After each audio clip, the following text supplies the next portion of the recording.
dan ragi Herodes. Kemudian ternyata murid-murid Yesus Lupa membawa roti. Hanya sebuah saja yang ada pada mereka dalam perahu. Ayat 15 Bapak Ibu. Lalu Yesus memperingatkan mereka, katanya, berjaga-jagalah dan waspadalah terhadap ragi orang Farisi dan ragi Herodes. Maka mereka berpikir-pikir dan seorang berkata kepada yang lain, itu dikatakannya karena kita tidak mempunyai roti. Ketika Yesus mengetahui apa yang mereka ia berkata, kenapa kami bincangkan suatu tidak ada ragi? Belum juga kamu paham dan mengerti, telah dibukikah hatimu? Kamu mempunyai mata, tidakkah kamu melihat? Dan kamu mempunyai telinga, tidakkah kamu mendengar? Tidakkah kamu ingat lagi? Pada waktu aku memecah-mecahkan 5 roti untuk 5.000 orang itu, berapa bakul penuh potongan-potongan roti kamu kumpulkan? Jawab mereka, 12 bakul.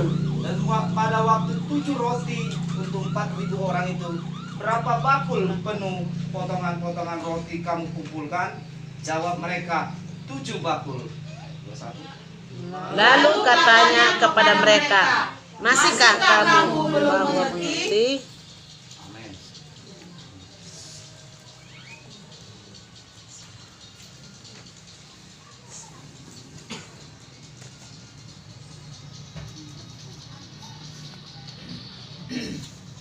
Jadi ini berbicara tentang ragi orang Farisi.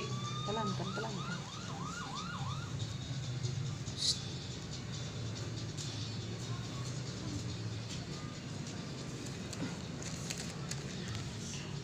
Ragi tentang orang Farisi dan ragi tentang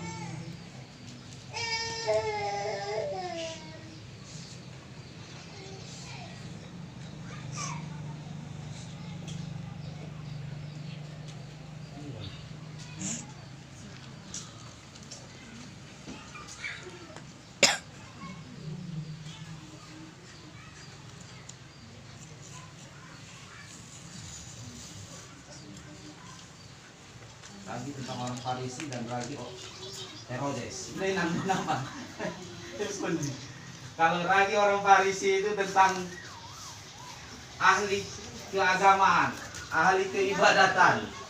Ya, ragi orang Farisi itu mereka hanya mengutamakan ibadah mereka tanpa memperhatikan kebenaran firman Tuhan, tanpa mau melakukan sesungguhnya firman Tuhan itu di dalam kehidupan mereka. Ya Bapak Ibu, kalau ragi Herodes itu sama dengan ragi orang Saduki. Itu adalah ragi tentang hal keduniawian, di mana kehidupan orang hanya mengejar materi, hanya mementingkan kehidupan jasmani daripada kehidupan rohaninya. Bapak Ibu, yang kita nyanyikan tadi sampai akhir, hingga aku menutup mata, supaya kita tetap setia. Ya, menjadi setia itu sangat sulit. Kadang kalau kita mengalami suatu tantangan, kadang-kadang kita bisa lemah. Hal itu ya sebenarnya ujian kesetiaan kita. Kuatkah kita? Masihkah kita di dalam Tuhan? Masihkah ingat kita mengingat firman-Nya dalam kehidupan kita? Kadang-kadang orang mandele menghadapi kehidupan yang pahit, menghadapi segala sakit penyakit yang tak kunjung sembuh. Kadang orang tidak percaya kepada Tuhan. Ya, kita harusnya setia, walaupun sakit penyakit itu adalah keadaan jasmani, ya, tetapi roh kita harus tetap menyala. Janganlah rohmu menjadi sakit dan lemah. Ya, jasmani ini sifatnya memang lemah, sifatnya memang harus hancur, ya. Tetapi hal rohanimu itulah yang paling penting. utamakanlah Tuhan di dalam segala hal. Bukan hal, kalau lagi Farisi tadi katakan masalah keperibadatan, bukan iman saya katakan. Lagi orang Farisi itu orang yang hanya menonjolkan, oh aku orang saleh, oh aku orang benar, oh aku orang beriman, oh aku orang yang selalu di dalam Tuhan, di dalam gereja, tapi tidak mau melakukan kebenaran firman Tuhan. Itu yang dibenci Tuhan, ya. Itu tidak Tuhan inginkan.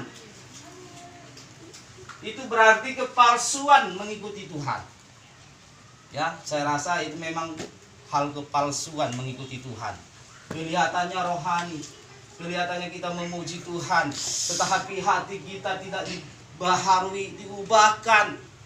Ya, hati kita mengalami satu yang selalu beranggapan buruk terhadap sesama, yang selalu menganggap teman, selalu menjatuhkan, iri hati, dengki.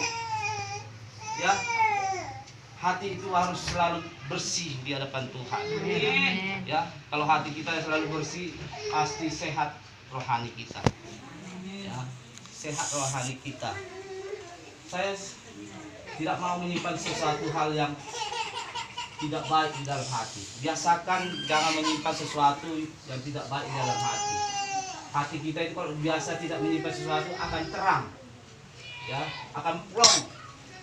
Perasaannya lega, lempang-lempang saja. Ya, Bapak Ibu, ingatlah Tuhan kita itu Tuhan yang besar, Maha Tahu. Ya, Tuhan yang adil dan perkasa. Percayakanlah kehidupanmu, ya. Dalam arti percaya betul-betul sungguh-sungguh melihat